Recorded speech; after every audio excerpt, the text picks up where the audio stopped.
Agriculture, جناب speaker, زراعت ملکی معیشت میں ریڑھ کی ہڈی کی حیثیت رکھتی ہے۔ زراعت کا ملکی معیشت میں حصہ تقریباً 34% ہے، جس سے ملکی معیشت کے لیے زراعت کی اہمیت کا اندازہ ہوتا ہے۔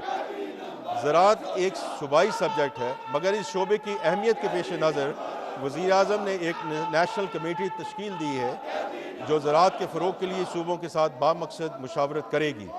مزید برآں زرعی شعبے کو قرض کی فراہمی میں نمایاں اضافہ ہوا ہے اور یہ رقم پچھلے مالی سال کے پہلے 10 مہینوں میں 1785 ارب روپے سے بڑھ کر اس مالی سال کے پہلے 10 مہینوں میں 2066 ارب روپے تک پہنچ چکی ہے۔ زراعت کے شعبے خصوصی چھوٹے کسان کو قرض کی فراہمی کے لیے کئی نئے اقدامات اٹھائے گئے ہیں۔ ایک نیا کلین فائنینسنگ فیسلٹی پروگرام شروع کیا جا رہا ہے، جس کے تحت بینک چھوٹے کسانوں کو بغیر کسی ضمانت کے 1 لاکھ روپے تک کے قرضے فراہم کریں گے۔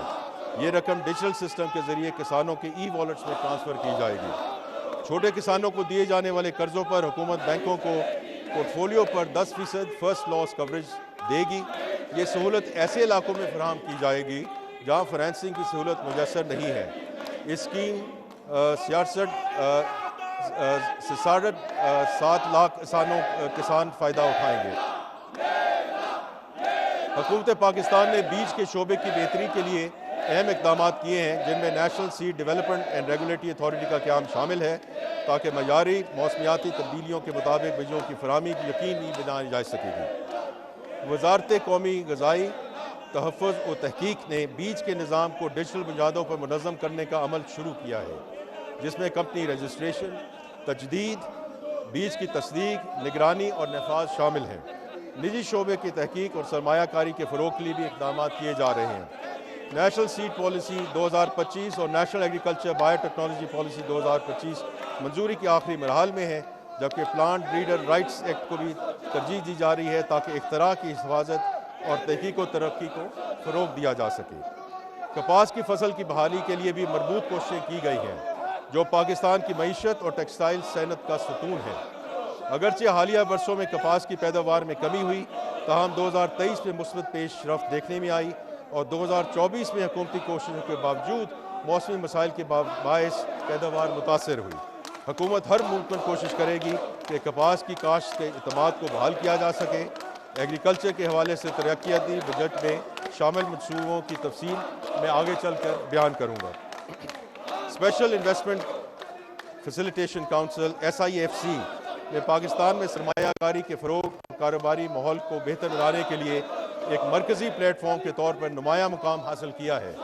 اس کونسل کے تحت توانائی، معدنیات، زرعی کاروبار، IT، فن ٹیک، انفراسٹرکچر، افرادی قوت کی ترقی اور سیاحت سمیت مختلف شعبوں میں 100 سے زائد اسٹریٹجک گرین فیلڈ اور براؤن فیلڈ منصوبوں کو تیز رفتاری سے آگے بڑھایا گیا، جس کے نتیجے میں مالی سال 2024-25 میں براہ راست غیر ملکی سرمایہ کاروں میں نمایاں اضافہ ہوا۔ نجکاری اور پبلک پرائیویٹ پارٹنرشپ اور نجی شعبے کے فروغ میں بھی SIFC نے اہم کردار کیا۔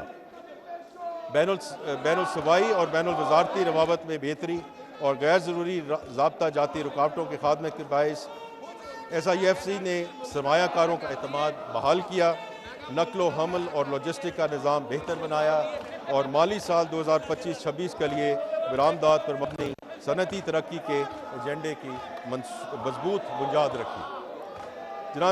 جناب اسپیکر، یہ بجٹ ایک کمپیٹیٹیو اکانومی کے لیے ترتیب دی گئی حکمت عملی کا آغاز ہے جو برآمدات کو بڑھائے گی، زر مبادلہ کے ذخائر میں اضافہ کرے گی تاکہ ادائیگوں میں عدم توازن سے بچا جا سکے اور ساتھ ہی ساتھ اکنامک پروڈکٹیوٹی کو فروغ دیا جا سکے۔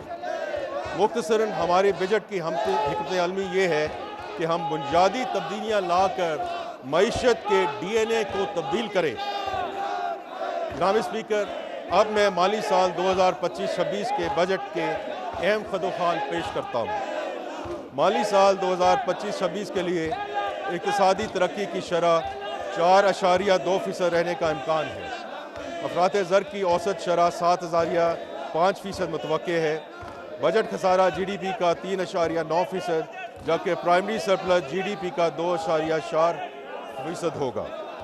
FBR کے محصولات کا تخمینہ 14,131 ارب روپے ہے، جو کہ رواں مالی سال سے